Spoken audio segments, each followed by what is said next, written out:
Guys, अमीर कौन नहीं बनना चाहता है। हर कोई अमीर बनना चाहता है। हर कोई चाहता है कि उसके पास पहनने के लिए अच्छे कपड़े हों, रहने के लिए अच्छा घर हो, आने जाने के लिए अच्छी गाड़ी हो और काम करने के लिए एक अच्छा वर्क प्लेस हो। अमीर तो सब बनना चाहते हैं, लेकिन अमीर बनने के लिए उन्हें क्या करना है और कैसे करना है, ये बात बहुत ही कम लोगों को मालूम होती है। तो आज की इस वीडियो में मैं आप लोगों के साथ कुछ ऐसे टिप्स शेयर करने वाली हूँ जो आप लोगों को वाकई में अमीर बनने में काफ़ी ज़्यादा हेल्प करेगा। तो चलिए वीडियो को शुरू करते हैं।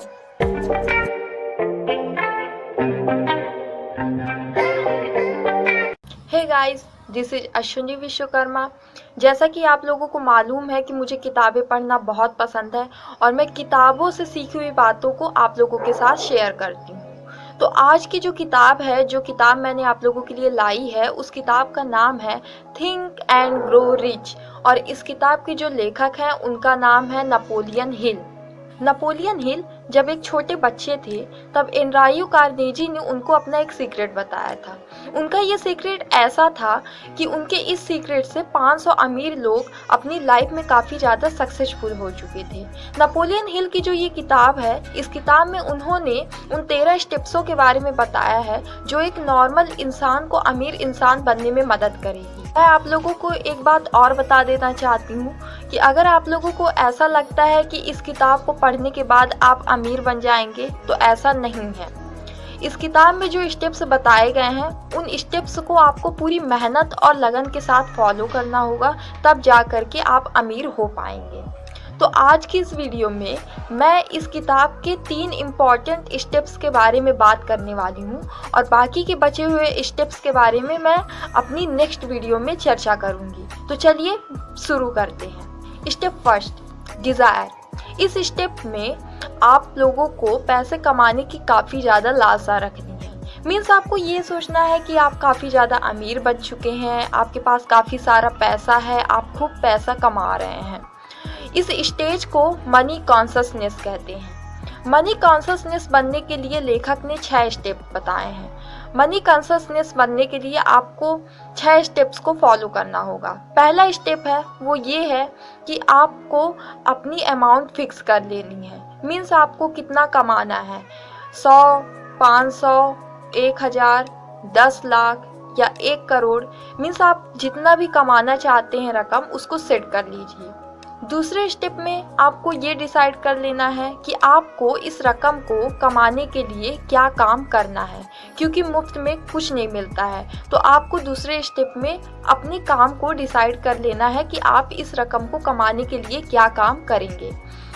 तीसरे स्टेप में आपको अपनी सेट की गई रकम की डेट तय कर लेनी है। मीन्स आपने जो भी रकम फिक्स की है, आपको जितनी रकम कमानी है, आप उस रकम को किस तारीख को और कौन से सन में अचीव करने वाले हैं, ये चीज़ आपको सेट कर लेनी है।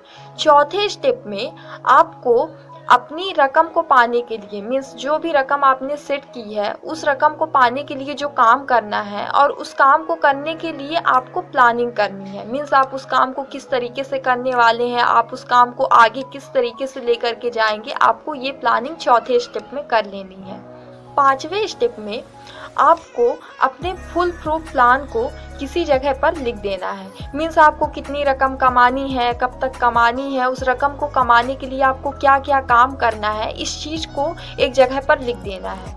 6वें स्टेप में आपको अपने उस फुल प्रूफ प्लान को, मीन्स उस स्टेटमेंट को एक ऐसी जगह लगा देना है जहाँ पर आपकी नज़र बार बार पड़े और कम से कम दिन में 2 बार उस प्लान को पढ़ना है आपको और बार बार अपने मन में दोहराते रहना है और याद करके रखना है।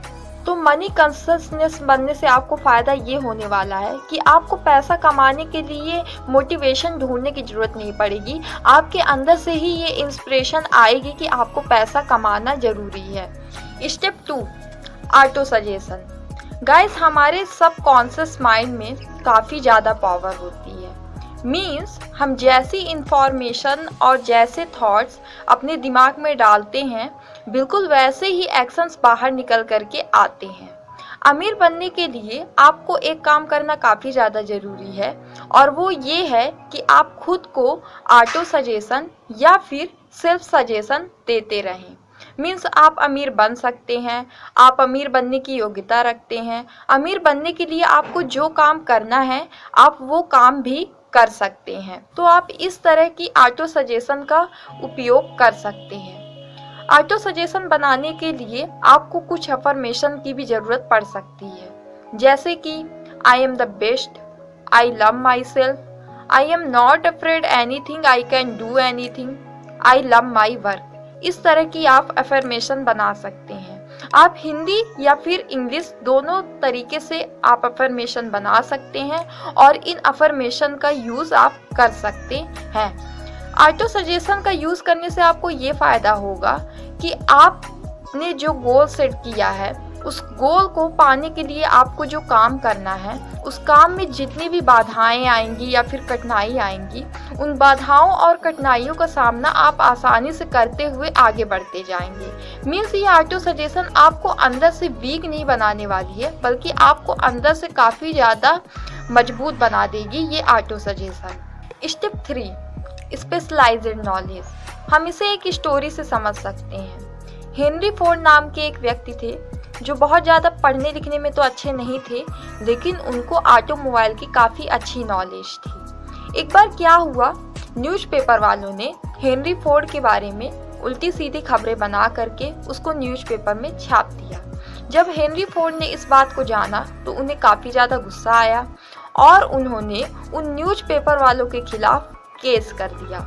जब उनका ये केस कोर्ट में पहुंचा तो वकील भी हेनरी फोर्ड को गलत साबित करना चाहता था और वकील ने हेनरी फोर्ड से काफ़ी उल्टे सीधे सवाल किए। वकील के उल्टे सीधे सवालों से हेनरी फोर्ड तंग आ गए और उन्होंने गुस्से में आकर के वकील से कहा कि क्या मैं आपके इस सवाल का जवाब देने के लिए अपने किसी एडमिन को बुला सकता हूँ, और क्या आप मुझे बता सकते हैं कि जब मैं काम पर इतने आदमियों को रख सकता हूँ जो मुझे हर चीज़ की जानकारी देते हैं, तो मुझे अपने दिमाग में इतनी नॉलेज भर के रखने की क्या ज़रूरत है।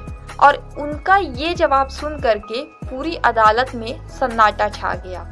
ज़्यादातर हम स्कूल कॉलेजों में एक तरह की बुक ले लेते हैं और उसी नॉलेज को हम अपने दिमाग में फीड करके रखते हैं, या फिर हम जीके की किताब पढ़ते रहते हैं, उस नॉलेज को हम अपने दिमाग में फीड कर लेते हैं। लेकिन ये स्कूल कॉलेज की बुक या फिर जीके की बुक में उस तरह की नॉलेज नहीं रहती है जो हमारे ड्रीम से कनेक्टेड हो। मीन्स ये नॉलेज हमारे लिए उतनी यूज़फुल नहीं हो पाती है, ये केवल किताबी ज्ञान होता है। तो लेखक इस स्टेप में यही कहना चाह रहे हैं कि जितने भी सक्सेसफुल और अमीर लोग होते हैं वो दुनिया भर की सारी नॉलेज को अपने दिमाग में भर करके नहीं रखते हैं, बल्कि वो ऐसी नॉलेज को अपने दिमाग में भर करके रखना पसंद करते हैं जो उनके इंटरेस्ट से रिलेटेड हो। मीन्स जिस फील्ड में उनका इंटरेस्ट होता है वो उसी से रिलेटेड नॉलेज को अपने दिमाग में रखना पसंद करते हैं। जैसे कि अगर हम हेनरी फोर्ड के केस में देखें तो हेनरी फोर्ड पढ़ने लिखने में इतने अच्छे नहीं थे, लेकिन उनको ऑटोमोबाइल में काफ़ी ज़्यादा इंटरेस्ट था और वो ऑटोमोबाइल से जुड़ी हुई सारी इंफॉर्मेशंस को अपने पास रखते थे और उनको ऑटोमोबाइल की अच्छी खासी नॉलेज भी थी। यही कारण है कि हेनरी फोर्ड एक टाइम के काफ़ी ज़्यादा सक्सेसफुल इंसान माने गए थे। तो इस स्टेप से हम यही सीख सकते हैं कि अगर हमारा किसी फील्ड में इंटरेस्ट है तो हम उस फील्ड से रिलेटेड सारी इंफॉर्मेशन अपने पास रखें, तभी हम उस फील्ड को मास्टर कर पाएंगे। तो गाइस, ये थे कुछ स्टेप्स जो मैंने इस किताब के आप लोगों के साथ शेयर किए। मैं इस वीडियो का नेक्स्ट पार्ट जल्द ही आप लोगों के लिए लेकर के आऊँगी। इस किताब को लेखक ने यूं ही नहीं लिख दिया है। इस किताब को लिखने के लिए लेखक को 500 अमीर आदमियों के ऊपर रिसर्च करनी पड़ी थी, तब जा कर के इस किताब को लेखक ने लिखा था। इस किताब में सीखने के लिए और भी बहुत सारी चीज़ें हैं। मैंने इस किताब का लिंक डिस्क्रिप्शन बॉक्स में दे दिया है। तो अभी के लिए मैं आप सबसे अलविदा ले रही हूँ और मैं आप सबसे एक बात और कहना चाहती हूँ कि अगर आप सबको मेरी ये वीडियो पसंद आई हो तो प्लीज़ लाइक माय वीडियो, और जो कोई भी किताबों से सीखने में इंटरेस्ट रखता है तो मेरी ये वीडियो उनके साथ आप शेयर कीजिए। और अगर आप सब मेरे चैनल पर नए हो तो please subscribe my channel. Thanks for watching my video. Bye bye, see you soon and see you again.